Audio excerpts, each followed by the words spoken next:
it seems like, this area is particularly susceptible to earthquakes. And I know there was a major earthquake that was actually on the exact same day 32 years ago in 1985 that killed more than 11,000 people. And they're hunkering down. They've gone to the grocery stores to pick up supplies, water and food, and they're just planning to ride this out. Now, I will mention that the roads are actually starting to get a little bit slick around here, and most of the city and state officials that we spoke to today warn people to stay off the roads unless it's absolutely necessary. Create a path for those first responders. You're still entitled to having a safe workplace, and that's something that's really important for everyone who has a job and earns wages, regardless of the environment. If they're in a building or if they're outside or if they're in someone's home, they do have rights. Eyewitness News reporter Priya Sridhar is live for us just outside the neighborhood where that shooting took place yesterday. And Priya, what exactly have the neighbors been telling you today?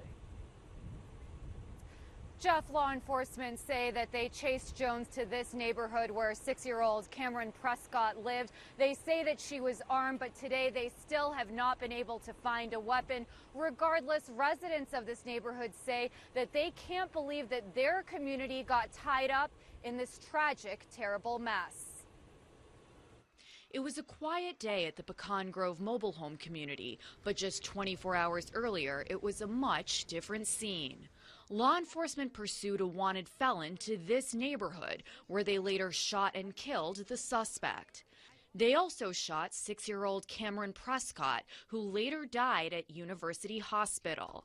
Today, neighbors say they still can't believe the chase led to their community. I know even at 2 in the morning, neighbors were still up. They were down there together, talking. That's how we'll heal, is talking it out with each other, depending on each other, helping this family as much as we can. Martha Bowman says she was at home when she heard a helicopter. I was here yesterday and I was outside, cleaning the porch, and I seen the helicopters, circling, and they were coming closer this way, so it kind of scared me. Authorities say they responded to a call for a stolen vehicle Thursday morning at FM 1518 and Schaefer Road when they found an armed woman who led them on an hour-and-a-half chase to this community. I'm completely shocked. Our community is shocked. This innocent little boy, we all kind of watch out for each other's children. Now, the Schertz-Cibolo Universal City ISD, where Cameron went to school, have set up a trust in his name to help his family with those funeral expenses. Reporting live from Schertz, Priya Sridhar, KENS 5 Eyewitness News. Eyewitness News reporter Priya Sridhar is getting answers. Priya, there are a lot of people worried that they need to file their claims by Friday. Is that accurate information? So, Jeff, there's a new law that's set to go into effect on Friday that will lower the penalty insurers have to pay if they file claims slowly. But Governor Abbott and the Texas Department of Insurance want to emphasize that this does not affect people who have flood damage or anyone who's seeking FEMA assistance. It's one of the biggest natural disasters in recent United States history. Experts say as many as 30,000 people could need shelter as a result of Harvey. Now, as evacuees fill shelters across Texas, many are wondering what to do next. The first thing I would do is report a claim, just so that we can get you into the queue and we can assist you as fast as possible. Homeowners insurance does not include flood damage. People must purchase separate flood policies through the National Flood Insurance Program that falls under FEMA. Wednesday, FEMA announced it will also provide expedited assistance that could give people with flood policies up to $10,000 fairly quickly. We have FEMA people in the shelters and going out and talking to people one-on-one and saying, here's what's available to you. But some studies show only 15% of homes in Harris County had flood insurance. If you don't have any insurance and live in one of the 18 disaster-declared counties, you can apply for individual assistance from FEMA.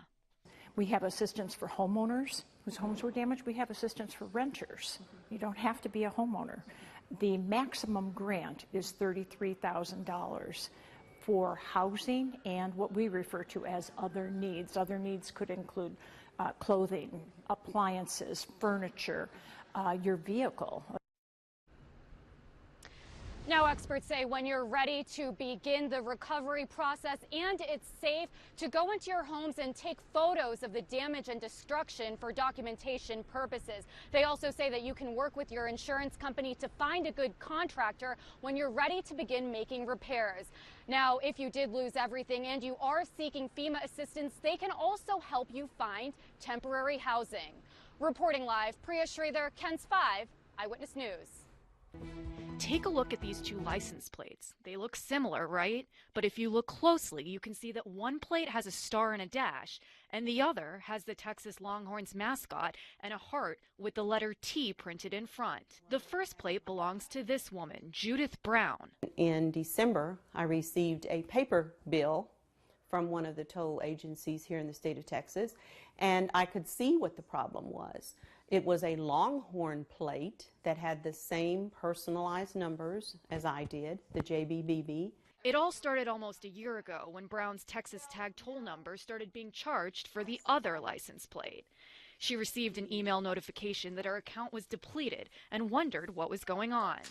The bill showed her text tag number. They said that was the only way that it could get out there was that I drove through the toll road, or drove on the toll road with my car, although I knew that I had never been on a toll road with the car. I had just bought the text tag in case I wanted to go on a toll road. We reached out to Text Tag. They said the error happened with the North Texas Tollway Authority that took a picture of the Longhorn license plate and then associated the plate with Brown's account.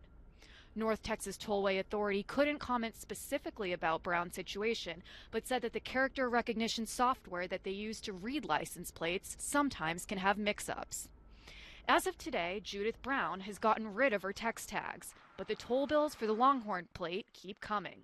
I have to call and have to explain to them how they are supposed to read the plate. The Texas Department of Motor Vehicles says they can work with people who have similar plates in these situations and try to get them a new one. But Brown says that's not what she wants. I feel as though the DMV kind of failed me as a person who has had this license plate for 15 years plus. Brown has managed to get refunded for all the wrong toll bills, but doesn't predict that the mix-ups will end anytime soon. Priya Sridhar, KENS 5 Eyewitness News. If you have a problem you would like Eyewitness Wants to Know to look into, give us a call at 377-8647 or email us at ewtk@kens5.com.